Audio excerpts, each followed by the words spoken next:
Welcome to Travel and Cruise Industry News, held live Tuesday, Thursday, and Saturday mornings at 6 a.m. Eastern Standard Time.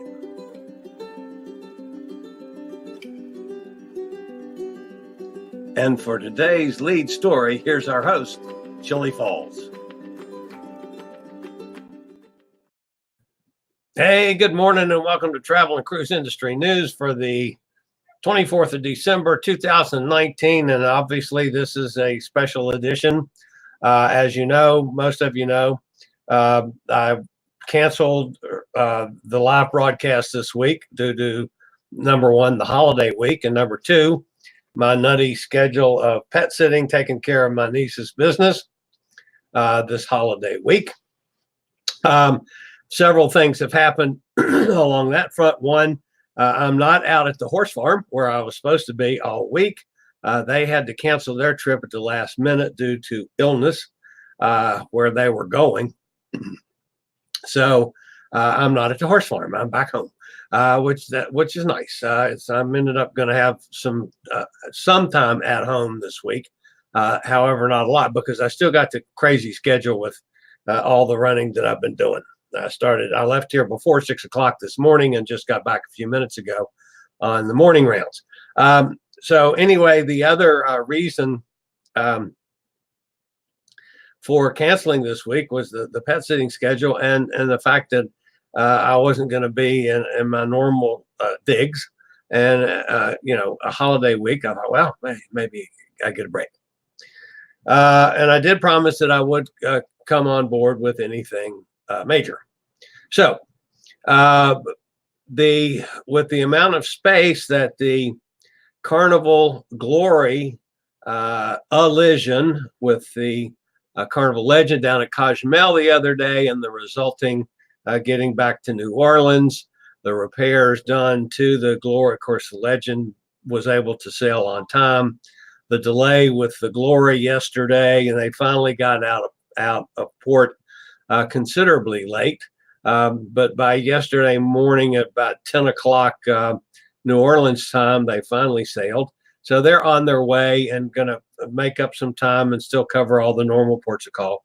And the repairs to the Carnival Glory, of course, are temporary repairs in that when they can get the Glory into dry dock, they will make the permanent repairs. And you'll never know that this ever happened.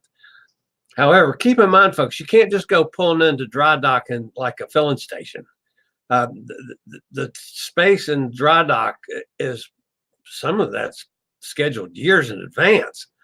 So they've got to get the time probably at Freeport when they have, available space and personnel to do this work. I don't know when the Glory was scheduled for its next regularly scheduled dry dock. If that's any time within the next couple of years, they might just wait until then. But you can't just, you can't just run over there and say, okay, we need to go in for the next 14 days and fix this. It doesn't happen that way. So anyway, that's took up a lot of space. And there was a story that came out a couple of days ago that just kind of got brushed under the carpet because of all that. And that's why I went on, I'm on the air this morning. And that has to do with Mexico. And again, folks, please don't give me hell if I mispronounce things because I don't speak Spanish. My sister and my niece both speak Spanish, but I don't. But the State Department has issued a travel advisory for anyone traveling to Mexico. The advisory has been upgraded to a level 2, which encourages travelers to exercise extreme caution. And included in this advisory, the State Department has issued places that travelers should avoid at all costs and consider traveling elsewhere. And that is Colima, Guerrero, Michoacán, which is where my sister lived for several years, Sinaloa, and Tamaulipas. Those are all they're recommending you do not go to those areas due to crime and or crime and kidnapping. Now, in addition to that, they have a whole bunch of requirements for State Department travel. Is basically, if you're an employee that's the federal government, there's all kinds of places you do not travel at all over and above that. So if you're a U.S. Employee, you want to check into that on the restrictions on where you can go. Now, as far as our cruise folks go, we're pretty lucky in that the normal cruise ports of call, which is like Yucatan, Baja, Mazatlan, Cabo, Puerto Vallarta, those are not in the extremely dangerous areas. So if you've got a cruise going into Mexico, don't panic because of this travel advisory, but you want to use some good common sense. You want to use some a little bit of care. You want to do things like, you want to travel in packs. You don't want to be out by yourself. So somebody that's on a solo cruise, make sure you hook up with people if you're going to be running around in Mexico at all, anywhere, and even in the places that aren't so dangerous. Just use some good common sense, folks. You don't want to do much at night. Just don't take the chance. Don't threaten fate at all. Obviously, and while they can't come out and say that this is drug cartel related, I can. Hell, it's because of the drug cartels. That's what has caused so much of the increase over the past years in crime and stuff in Mexico is all related to the drug business.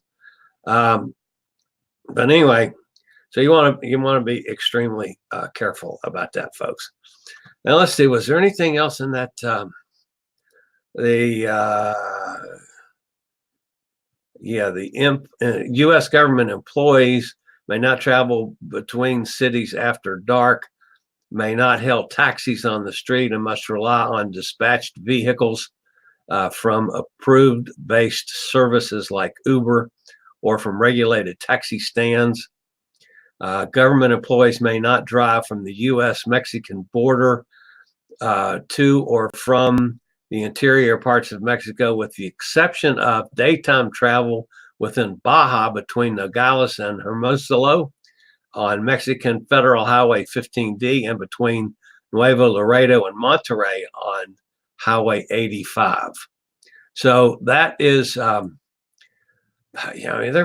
being pretty serious about this, folks. So if you're a government employee, you need to heed to that, and the rest of you want to be real careful. But again, it's not as dicey for most of our cruise folks, but you just want to exercise good judgment and caution if you're traveling to Mexico. So that's that covers that. And as if you're new to this channel, I always appreciate any of you coming along. We have we regularly post videos on all facets of the travel and cruise industry. So if you like to keep up with cruise ships, ports of call, cruises themselves, my interview shows called Chillie Chats, or our travel and cruise industry news, which is normally Tuesday, Thursday, and Saturday mornings at 6 a.m. Just hit the little subscribe button just down there somewhere down there in the bottom. And the bell notification will let you know anytime I go live or when I get a new video posted. And as always, we have our sponsoring partner and a brief word from them. Do you have a bad back, bad hips, bad knees, or any other mobility issues? Think about Scootaround. For scooters, walkers, wheelchairs, even oxygen needs, delivered right to your cabin. Scootaround for all your mobility needs on your upcoming cruise.